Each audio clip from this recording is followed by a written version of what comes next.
মা, তোমার বয়স বেশি হলেও তোমার ভিতরে এখনো অনেক টাইট। আমি একটু করলে আর পারব না। মা, তোমার ভিতরে এত গরম কেন? আমার এটা তো পুড়ে যাবে। তোমার ভিতরে কি পানি ছেড়ে দিব? হ্যালো বন্ধুদের, আজকের এই গল্পে আপনাদের স্বাগতম। আপনাদের কাছে অনুরোধ, যদি আপনি প্রথমবার আমাদের চ্যানেলে এসে থাকেন, তাহলে অবশ্যই চ্যানেলটি সাবস্ক্রাইব করুন। এই গল্পটি শেষ পর্যন্ত শুনুন, অনেক মজা পাবেন। তাহলে চলুন গল্প শুরু করি। আমার নাম অজয় এবং আমার বয়স ৩০ বছর। আমার মায়ের নাম পুনিতা, তিনি একজন গৃহিণী। যদিও তিনি বি.এড সম্পন্ন করেছেন, আমার মা একটু খাটো কিন্তু শরীর ভারী ভারী। তিনি সবসময় শাড়ি পরেন, আমি তাকে শাড়ি ছাড়া অন্য কিছু পরতে দেখিনি। কিন্তু যে রাতে এই ঘটনা ঘটে, তারপর থেকে আমার এবং মায়ের জীবন বদলে গেছে। এই ঘটনা তখনকার, যখন আমার বয়স ২৪ বছর। সেই দিন বাবা হার্ট অ্যাটাকে আক্রান্ত হন এবং তাকে হাসপাতালে ভর্তি করতে হয়। তখন আমার পিজি সম্পন্ন হয়েছে এবং আমি চাকরির খোঁজে ছিলাম, তাই বাড়িতেই থাকতাম। মা বি.এড করার পরেও চাকরি না করে গৃহিণী থেকে গিয়েছিলেন। তখন হাসপাতালে বাবার চিকিৎসা চলছিল, কিন্তু তার অবস্থার কোনো উন্নতি হচ্ছিল না। বাবার এই অবস্থা দেখে মা ভেঙে পড়েছিলেন। আমি তার একমাত্র সন্তান, তাই তিনি আমার উপর নির্ভরশীল ছিলেন। বাবার অসুস্থতার খবর শুনে আমার মাসি এবং মামাও সঙ্গে সঙ্গে হাসপাতালে পৌঁছে গিয়েছিলেন। সবাই নিজ নিজভাবে সাহায্য করছিলেন। ৪-৫ দিন পর ডাক্তার সেই কথা বললেন যা আমরা ভয় পাচ্ছিলাম। ডাক্তার বললেন, এখন বাবাকে বাঁচানো কঠিন। এটিও শুনে মা অজ্ঞান হয়ে গেলেন। আমি তার পাশে ছিলাম, তাই তাকে সামলে নিলাম। বাবা এখন ভেন্টিলেটরে ছিলেন, যতক্ষণ ভেন্টিলেটর চলছিল ততক্ষণই তার শ্বাস নেওয়া সম্ভব ছিল।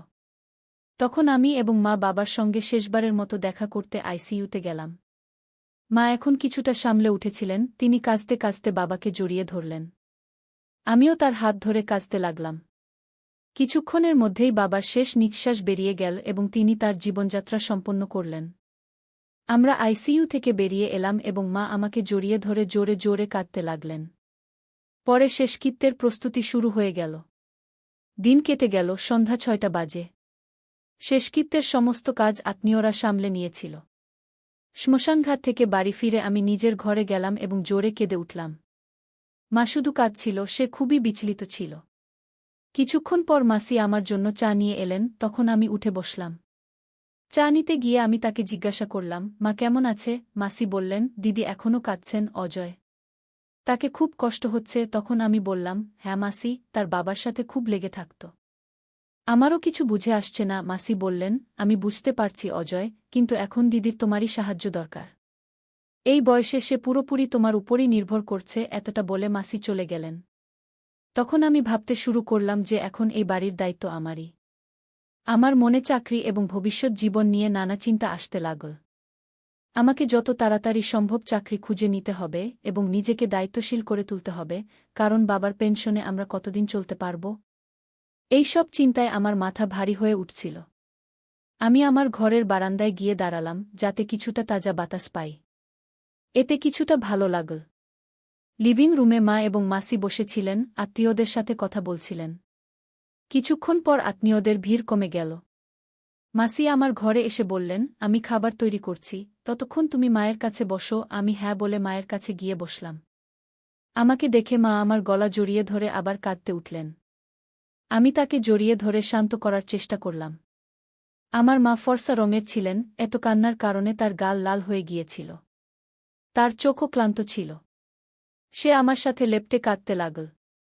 আমি তাকে বললাম, মা এখন আর কাঁদো না। যা হবে তা হয়ে গেছে। এখন আমি তো আছি তোমার সাথে, আমি সব সামলাব। মা বললেন, হ্যাঁ বেটা, তোমাকে দেখেই এখন দিন কাটাচ্ছি। তোমাকে দেখলে তার কথা মনে পড়ে। এত বলেই মা আরও জোরে কাঁদতে লাগলেন।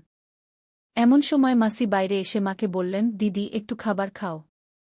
দুটো লোকমা খেলে কিছুটা ভালো লাগবে। মা হ্যাঁ বললেন। মাসি বললেন, তুমি রান্নাঘরে চলো, আমি সাহায্য করব। তোমার খুব দুর্বলতা এসে গেছে। মা বললেন, রান্নাঘরে গিয়ে দেখো, আমি এসে সাহায্য করব। এত বলে মাসি রান্নাঘরে চলে গেলেন। আমি মায়ের হাত ধরে তাকে তার এবং বাবার ঘরে নিয়ে গেলাম। তারপর মা বাথরুমে গিয়ে ফ্রেশ হয়ে এলেন। এখন তার মুখ কিছুটা ঠিক মনে হচ্ছিল। সারাদিনের দৌড়াদৌড়িতে তার শাড়ি এলোমেলো হয়ে গিয়েছিল। আমি প্রথমবার মাকে এভাবে দেখলাম, অজানা কারণে আমার খুব অদ্ভুত লাগছিল। এমন সময় মা বললেন, অজয় বেটা, তুমি কি আমার একটু সাহায্য করবে? আমি শাড়ি বদলাতে চাই, খুব দুর্বল লাগছে। আমি বললাম, হ্যাঁ মা, আমি তো আছি। বলো, কি সাহায্য করব? মা বললেন, প্রথমে দরজা বন্ধ করে দাও, আর আলমারি থেকে সেই সাদা শাড়ি বের করে দাও। তখন দরজার পাশে দাঁড়িয়ে আমি বললাম, ঠিক আছে মা, আমি দিচ্ছি। তুমি শুধু এখানে বসো। তারপর আমি দরজা বন্ধ করে হলুদ রঙের ছোট বাল্ব জ্বালালাম এবং আলমারি থেকে সাদা শাড়ি খুঁজতে লাগলাম। শাড়ি পেয়েই আমি মাকে দিতে পিছনে ফিরে তাকালাম, কিন্তু পিছনে ফিরে যা দেখলাম তাতে আমি হতবাক হয়ে গেলাম। মা আমার দিকে পিঠ করে দাঁড়িয়েছিলেন। আমি বুঝতে পারলাম না কি বলবো। আমি দ্রুত শাড়ি মাকে দিলাম এবং তার পিঠ ফিরে দাঁড়িয়ে গেলাম। এই সময় আমার মনে নানা রকম চিন্তা ভিড় করতে লাগল। এমন সময় মা বললেন, অজয় বেটা, আরেকটা কাজ করবে? আলমারিতে হলুদ রঙের আমার শাড়ি আছে, সেটা দেবে? এ কথা শুনে আমি অবাক হয়ে গেলাম, কিন্তু নিজেকে সামলে নিয়ে বললাম, হ্যাঁ মা, এবং হলুদ শাড়ি খুঁজতে লাগলাম। শেষে ভাঁজ করা হলুদ শাড়ি পেয়ে গেলাম। সেটা খুলে দেখে তার ডিজাইন দেখে আমি খুবই আশ্চর্য হয়ে গেলাম। এমন সময় মা জিজ্ঞাসা করলেন, শাড়ি পেয়েছ কি অজয় বেটা? আমি বললাম, হ্যাঁ, পেয়েছি। তখন শাড়ি মাকে দিতে ফিরে দেখলাম মা এখনও পিঠ করে দাঁড়িয়ে আছেন। আমি হতভম্ব হয়ে গেলাম, কিন্তু নিজেকে শান্ত রেখে শাড়ি তাকে দিয়ে দিলাম। হলুদ বাল্বের আলোয় যা দেখলাম তা বিশ্বাস করার মতো কিছু ছিল না। প্রস্তুত হয়ে মা বললেন, অজয় বেটা, তুমিও দ্রুত প্রস্তুত হয়ে যাও, আমি এখানেই অপেক্ষা করব। আমি ফ্রেশ হতে বাথরুমের দিকে এগিয়ে গেলাম। মা বললেন, আমার কাপড় বাথরুমে রেখে দেবে। আমি সম্মতি জানালাম, এবং তিনি আরও একটি শাড়ি দিলেন, তারপর নিচে রাখা কালো চাদরও তুলে দিলেন। আমি চুপচাপ বাথরুমে চলে গেলাম এবং দরজা বন্ধ করলাম। ভেতরে গিয়ে আমি গভীর শ্বাস নিলাম। বাইরে এসে দেখলাম মা এখনও বসে আছেন। আমি তার হাত ধরে উঠালাম এবং তাকে খাওয়াতে নিয়ে গেলাম। খাওয়ার সময় মা খুব শান্ত ছিলেন। বাড়িতে এখন শুধু আমি, মা, মামা এবং মাসিই রয়ে গিয়েছিলাম, বাকি আত্মীয়রা চলে গিয়েছিলেন। খাওয়ার পর মাসি আমাকে জিজ্ঞাসা করলেন, অজয়, ঘুমানোর ব্যবস্থা কি করব? আমি বললাম, মাসি, আজ আমি মায়ের পাশে শোব। গঙ্গা সে ইতিমধ্যেই বিরক্ত আছে। যাই হোক, তোমাকে সকাল সকাল উঠতে হবে, তাই তুমি আমার রুমে ঘুমিয়ে পড়ো। মাসি বলল, আমরা লিভিং রুমে ঘুমোব। মাসি বলল, ঠিক আছে, এভাবেই করি। রাতে যদি কিছু প্রয়োজন হয় তবে বলে দিও। মাসি রান্নাঘরের কাজ সেরে আমার রুমে লিভিং রুমে বিছানা করে চলে গেল। আমি বেডরুমে গিয়ে দেখলাম মা সেখানে নেই। আমি দরজা বন্ধ করে কাপড় বদলাতে শুরু করলাম। যেই আমি শার্ট আর জিন্স খুলে নাইট ড্রেস খুঁজতে লাগলাম, ঠিক তখনই বেডরুমের লাইট জ্বলে উঠল। পিছনে ফিরে দেখলাম মা ভিতরে চলে এসেছে। সে চুপচাপ লাইট জ্বালিয়েছিল। আমি মেজাজ হালকা করতে জিজ্ঞেস করলাম, মা, আমি নিচে ঘুমিয়ে পড়ি? তুমি আরামে ঘুমিয়ে পড়ো। মা বলল, অজয়, আমার মনে হয় না আজ ঘুম আসবে। তুমি এখানেই আমার পাশে ঘুমাও। তারপর আমি ফ্যান চালিয়ে দেখলাম বেডরুমে শুধু একটি কম্বল আছে। আমি বললাম, মা, আমি আমার রুম থেকে কম্বল নিয়ে আসি। মা বলল, অজয়, মাসি ঘুমিয়ে পড়েছে। আজকের জন্য এই কম্বলই ঠিক আছে। তারপর আমি এভাবে চালু করে দিলাম। বেডরুমের দরজা একটু বন্ধ করে রুমের সব লাইট বন্ধ করে শুধু ডিম হলুদ আলোর বাল্ব জ্বালিয়ে বেডে চলে এলাম। তারপর মা মশারি টাঙিয়ে কম্বল গায়ে দিল এবং আমার দিকে পিঠ করে ঘুমিয়ে পড়ল। আমিও কম্বলে ঢুকে ছাদের দিকে তাকিয়ে শুয়ে রইলাম। এখন এসির কারণে রুমে ঠান্ডা অনুভূত হচ্ছিল। কিছুক্ষণ পর আমি মায়ের কান্নার আওয়াজ শুনতে পেলাম। মাকে এই অবস্থায় দেখে আমার অদ্ভুত লাগছিল। আমি মায়ের কাছে সরে গেলাম এবং তার কাঁধে হাত রেখে বললাম, মা, শান্ত হও। আমি জানি তোমার জন্য এটা খুব কঠিন, কিন্তু বাবা সবসময় আমাদের সাথে থাকবেন। আর আমি তো আছিই তোমার দেখাশোনা করার জন্য। মা কাঁদতে কাঁদতে বলল, অজয়, তোমার বাবা অনেক কিছু দিয়েছে। আজ তার ছাড়া বাঁচা খুব কঠিন হয়ে পড়েছে আমার জন্য। আমি মায়ের আরও কাছে সরে গেলাম এবং তার কাঁধে মাথা রাখলাম। মা কিছুক্ষণ চুপ থেকে বলল, অজয় বেটা, যখন তুমি সাথে থাকো তখন মনে হয় যেন তোমার বাবাই আমার সাথে আছেন। তুমি একদম তোমার বাবার মতোই। এ কথা বলে মা একটু শান্ত হল। আমিও আবার ছাদের দিকে তাকালাম। এখন আমার মাথা থেকে একে একে চিন্তা বের হতে লাগল। ঠিক তখনই হঠাৎ আমার কিছু মনে পড়ল এবং না চাইলেও মনের মধ্যে খারাপ চিন্তা আসতে লাগল। এসব আমার মাথায় ঘুরতে লাগল। তখন মা জিজ্ঞেস করল, অজয় বেটা, তোমার ঘুম আসছে? আমি বললাম, না মা, কেন, কি হয়েছে? মা বলল, কিছু না রে, আমার ঘুম আসছে না। একটু ভয় লাগছে আর একটু ঠান্ডাও লাগছে। একটা কাজ করবে আমার জন্য? আমি বললাম, ঘাবড়াবে না মা, আমি আছি না? বলো কি চাই? মা বলল, একটু আমার কাছে সরবে? আমি বললাম, হ্যাঁ চলো, এবং মায়ের কাছে সরে গেলাম। মা আমার হাত ধরে তার উপর টেনে নিল। কিছুক্ষণ পর আমি মাকে বললাম, মা, তোমার মনে আছে যখন আমি ছোট ছিলাম তখন ঘুমানোর সময় পা ছড়িয়ে ঘুমানোর অভ্যাস ছিল? তুমি কতবার আমার সেই অভ্যাস ছাড়ানোর চেষ্টা করেছ, কিন্তু আমি মানিনি। মা হেসে বলল, তুমি আমার কথা কখনো শুনতে না, কিন্তু বাবা বললে তুমি মানতে। আর কিছুদিন পর আবার সেই অভ্যাস। আমিও আবার আমার ছোটবেলার কথা বলে তাকে খুশি করার চেষ্টা করলাম যাতে তার দুঃখ একটু কমে। আমরা দুজন কথা বলছিলাম, হঠাৎ মা বলল, অজয় বেটা, তোমার পা ছড়িয়ে ঘুমানোর অভ্যাস ছেড়ে গেছে নাকি এখনো আছে? আমি বললাম, পুরোপুরি না গেলেও এখনো একটু আধটু আছে। মা বলল, আমি জানতাম। কিছু না, আমার জন্য তুমি এখনো আমার বাচ্চা। যদি তোমার ভালো লাগে তবে তুমি সেভাবেই ঘুমাতে পারো। এ কথা বলে মা আমার মাথায় হাত বুলাল। এ কথা শুনে আমি মনে মনে খুশি হলাম এবং ভাবতে লাগলাম, এসব কি হচ্ছে। কিছুক্ষণ শান্তিতে কাটল এবং আমি মনকে প্রস্তুত করে অ্যাডজাস্ট করতে লাগলাম। ভাবতে ভাবতে অনেক সময় কেটে গেল, কারণ পরে যা হল তা আমি স্বপ্নেও ভাবিনি। ঘটনাটা এমন হল যে আমি ঘুমানোর প্রস্তুতি নিচ্ছিলাম এবং মাও তখন আমার দিকে ঘুরে দেখছিল আমি কি করছি। আমি মাকে জিজ্ঞেস করলাম, মা, কি হয়েছে? কি করতে হবে? মা বলল, অজয়, তুমি যা ইচ্ছা করো, আমার জন্য মেনে নেওয়া। শেষ পর্যন্ত তুমি আমার বাচ্চা। এ কথা বলে মা আমার মাথায় হাত বুলানো শুরু করল। আমি একটু বাইরে এসে জিজ্ঞেস করলাম, কি হয়েছে মা? তুমি ঠিক আছো? ভালো লাগছে তো? মা আমার চুল জোরে ধরে বলল, তোমার বাবাও এমনই বলতেন। এ কথা শুনে আমারও জোশ চলে এল। এখন আমারও বেশি দেরি করা কঠিন হয়ে পড়ছিল। আমি মাকে বললাম, মা, এখন আরও কঠিন হয়ে পড়ছে। মা বলল, হ্যাঁ রে, আমি জানি। আমিও কতক্ষণ থেকে অপেক্ষা করছি। চলো, এখন বেশি সময় নষ্ট করো না। এতক্ষণে মা ধীরে আমার কানে বলল, দেখো, তুমি তো তোমার বাবার মতোই। আমি হেসে বললাম, সত্যি? আমি মাকে বললাম, মা, সত্যি বলবো? আমি জানতাম না যে তুমি এতে খুশি হবে। এটা শুনে মা বলল, দেখো, এটা সব তোমার বাবার স্মৃতিতে হবে। আমি সবসময় তোমার বাবাকে তোমার মধ্যে দেখেছি, কিন্তু আমারও ধারণা ছিল না যে আজ এমন কঠিন সময়ে আমরা কথা বলবো। আর সত্যিই আমি ভাগ্যবান যে তোমার মতো সন্তান পেয়েছি। আমি চিন্তায় ছিলাম যে এরপর এখন আমার দেখভাল কে করবে। এ কথা বলতে বলতে মায়ের চোখে জল চলে এল। আমি আবার তাকে সান্ত্বনা দিয়ে বললাম, মা, দেখো, এটা শুধু তোমার দুঃখ নয়। এখন তোমার আর চিন্তা করার কোনো দরকার নেই। আমি তোমাকে কখনো একা ছাড়ব না। এখন মা আমার কাঁধে মাথা রেখে কাঁদছিল। আমি তার চোখের জল মুছে দিয়ে বললাম, মা, আমি জানি বাবা আমাদের কখনো কোনো কিছুর অভাব হতে দেননি। কিন্তু যদি কখনো তোমার কিছু দরকার হয় তাহলে কোনো দ্বিধা না করে আমাকে বলবে। এখন আমাদের দুজনের মধ্যে কোনো কিছু লুকানোর কোনো কারণ নেই। এটা শুনে মা বলল, যখন তুমি আমার সাথে থাকো তুমি আমাকে আগের মতোই ডাকবে। তোমার মুখে নিজের নাম শুনতে ভালো লাগে। আমি বললাম, হ্যাঁ, আমার প্রিয় মা। আমরা দুজন এখন উঠে বসে গেলাম। মায়ের মুখে এক অন্যরকম উজ্জ্বলতা ফুটে উঠল, যেন সে একটা বড় চাপ থেকে বেরিয়ে এসেছে। মুখ দেখে মনে হচ্ছিল সে খুব খুশি। তখন সকালের ৩টা বেজে গেছে। মা উঠে ব্রাশ করতে লাগল। আমি ঘুমানোর প্রস্তুতি নিচ্ছিলাম, তখন মা বলল, তোমার সাথে ঘুমাতে ভালো লাগে। আমি হেসে বললাম, আমিও। তখন আমরা দুজন আবার একই কম্বলে জড়িয়ে গেলাম এবং এয়ার কন্ডিশনার চালু করে দিলাম। কখন ঘুমিয়ে পড়লাম টেরই পাইনি। সকালে যখন জেগে উঠলাম তখন 10টা বাজে গিয়েছিল। আমি ঘরে একা ছিলাম। আমি কাপড় পরে ব্রাশ করলাম এবং বেডরুম থেকে বেরিয়ে এলাম। মা, মাসি এবং বাকি অতিথিরা চা পান করছিলেন। আমাকে দেখে মা বললেন, অজয় উঠে গেছে।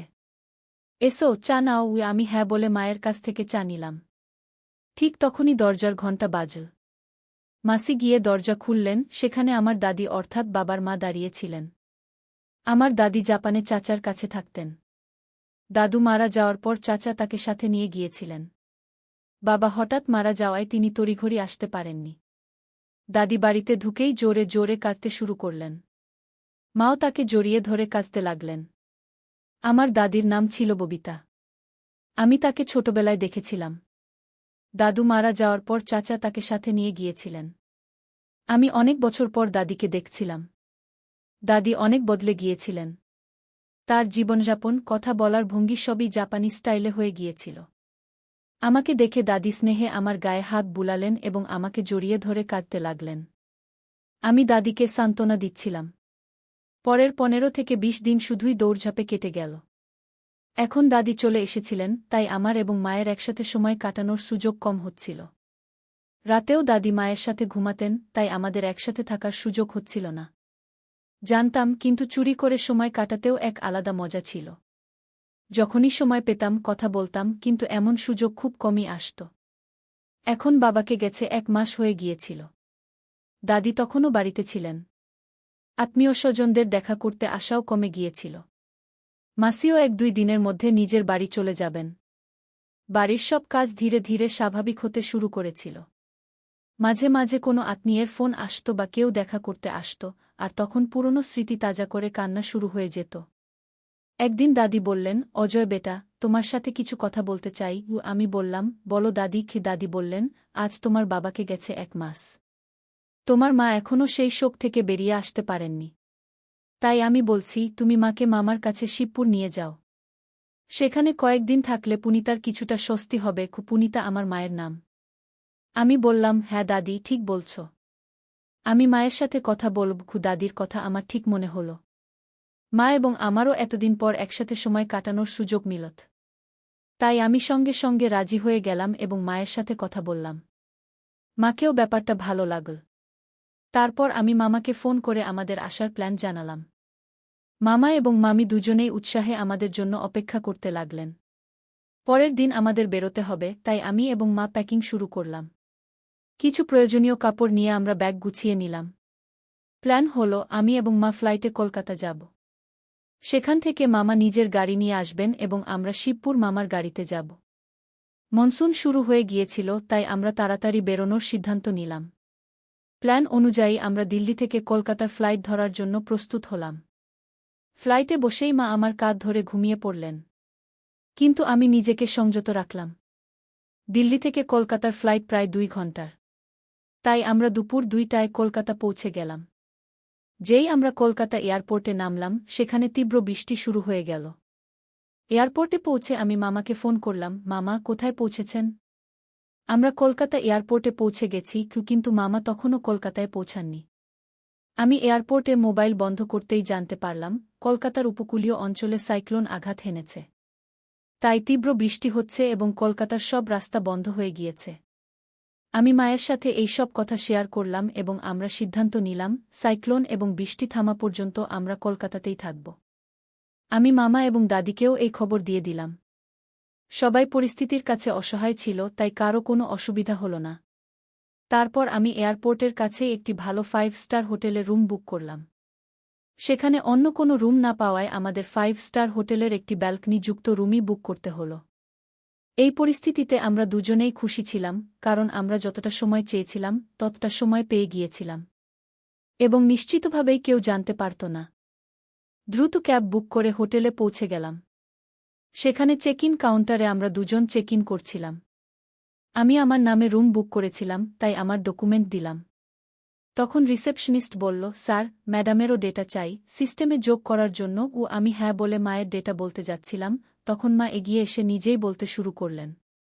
মা বললেন, মিস পুনিতা পাটকর। মায়ের এই উত্তর শুনে আমি হতবাক হয়ে গেলাম।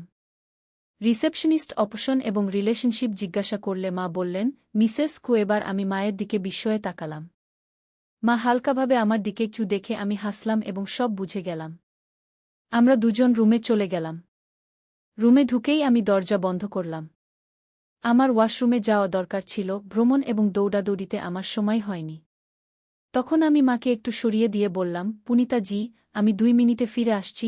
আমি তাকে একটু সরিয়ে দিলাম, কিন্তু সে সরে যাচ্ছিল না। তখন আমি নিজেই একটু সরে গেলাম। তখন মা বললেন, অজয় বেটা, থামার দরকার নেই। আমি বললাম, 2 মিনিটে বাথরুমে যাচ্ছি। এটা শুনে তার চোখ চকচক করে উঠল। সে সঙ্গে সঙ্গে বলল, আমাকে গোসল করতে হবে। তখন আমি আশ্চর্য আর খুশিতে বললাম, আচ্ছা, গোসল করবে মা? মা হেসে বললেন, হ্যাঁ। আমি এসব কিভাবে জানি? সে বলল, তুমি কি ভাবো, এত বছর ধরে তোমার বাবাকে অন্য কোনো মহিলার কাছে যাওয়ার দরকার কেন পড়েনি? কারণ আমি তাকে কোনো কিছুর জন্য কখনো না বলিনি। যা কিছু তার দরকার ছিল আমি বানিয়ে দিয়েছি। তার জন্য আমাকে ইন্টারনেট থেকে বিভিন্ন রেসিপি শিখতে হয়েছে।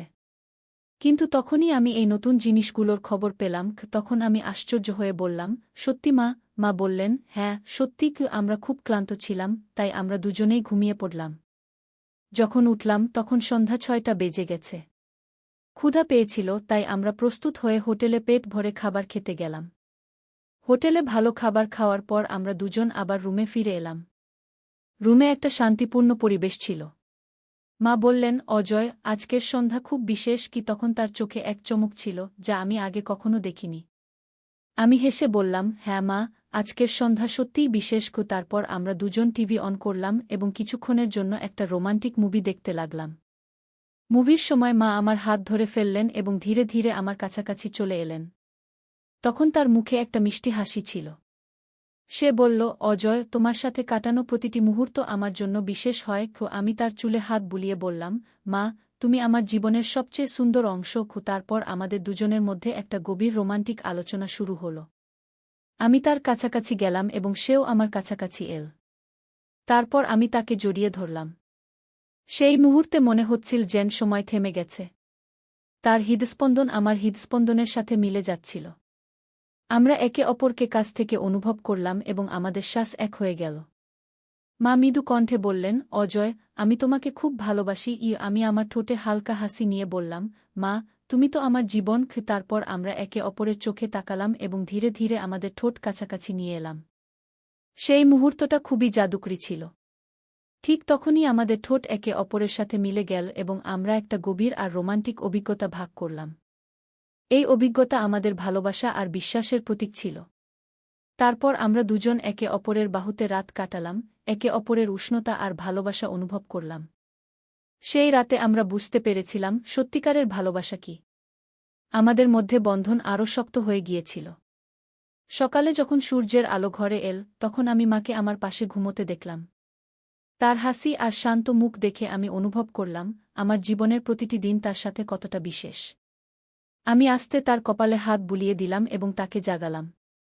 মা তার চোখ খুলে বললেন, গুড মর্নিং, অজয়। আমি হেসে বললাম, গুড মর্নিং মা। তারপর আমরা দুজন একটা নতুন দিন শুরু করলাম, এই জেনে যে আমাদের ভালোবাসা সবসময় এভাবেই শক্ত আর বিশেষ থাকবে। আমরা অনুভব করলাম সত্যিকারের ভালোবাসা সেই, যে সব পরিস্থিতিতে পাশে থাকে এবং প্রতিটি দিনকে বিশেষ করে তোলে। সেই দিন থেকে আমাদের জীবন আরও রঙিন হয়ে গেল এবং আমরা দুজন প্রতিটি মুহূর্তকে একে অপরের সাথে সবসময়ের জন্য বাঁচার সংকল্প করলাম। তো বন্ধুরা, আজকের গল্প এটাই ছিল। আপনাদের এই গল্প কেমন লাগলো আমাদের কমেন্ট করে অবশ্যই জানাবেন। যদি গল্পটা ভালো লেগে থাকে তাহলে লাইক করুন, বন্ধুদের সাথে শেয়ার করুন এবং আমাদের চ্যানেল সাবস্ক্রাইব করতে ভুলবেন না। ধন্যবাদ।